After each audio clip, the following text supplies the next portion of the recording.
Good morning.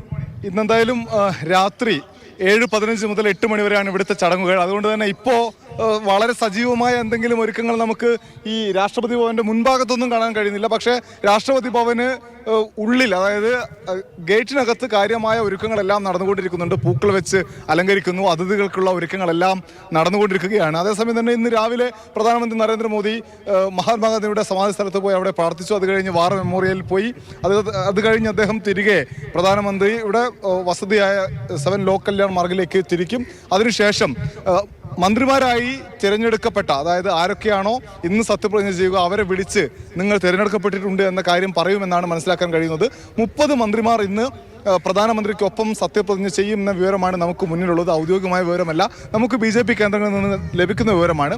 സഖ്യപാർട്ടികളിൽ പ്രധാനപ്പെട്ട Chandrababu നായിഡുവിൻ്റെ TDP ആണെങ്കിൽ, അല്ലെങ്കിൽ JDU ആണെങ്കിൽ, ചിരാഗ് പാസ്വാന്റെ പാർട്ടി ആണെങ്കിൽ, ഇവരിൽ നിന്നൊക്കെ മുഴുവൻ മന്ത്രിമാരും ഇന്ന് ഒരുപക്ഷെ സത്യപ്രതിജ്ഞ ചെയ്തേക്കില്ല.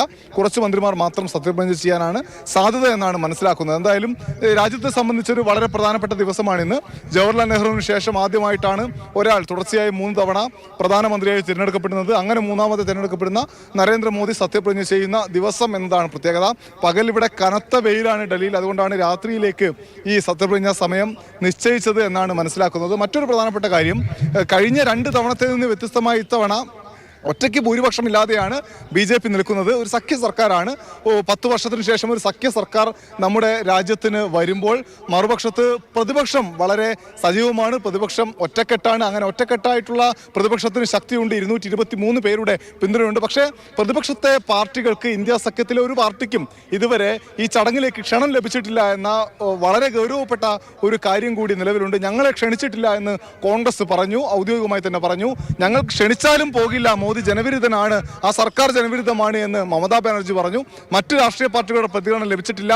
അത് ഇനി ലഭിക്കാൻ സാധ്യതയുണ്ട്. കേരളത്തിൽ നിന്ന് 317 പേർക്ക് ക്ഷണമുണ്ട്. BJP നേതാക്കൾക്ക്, പൗരപ്രമുഖർ എന്നെല്ലാം പറയുന്ന ആളുകൾക്കാണ് ക്ഷണം. പക്ഷേ അപ്പോഴും കോൺഗ്രസിന്, അല്ലെങ്കിൽ CPM-ന്, CPI-ക്ക്, തൃണമൂൽ കോൺഗ്രസിന്, മറ്റു പാർട്ടികൾക്ക് ക്ഷണമില്ല എന്ന് പറയുന്നത് ജനാധിപത്യത്തിൽ എങ്ങനെ ന്യായീകരിക്കാൻ കഴിയുമെന്ന ചോദ്യം ഇന്ത്യ സഖ്യം ചോദിക്കാൻ സാധ്യതയുണ്ട്. എന്തായാലും വിവാദങ്ങളും തുടങ്ങുമോ ഇന്ന് മോദി സർക്കാർ സത്യപ്രതിജ്ഞ ചെയ്ത് അധികാരമേൽക്കുമ്പോൾ എന്നതാണ് പ്രധാനപ്പെട്ട ചോദ്യം.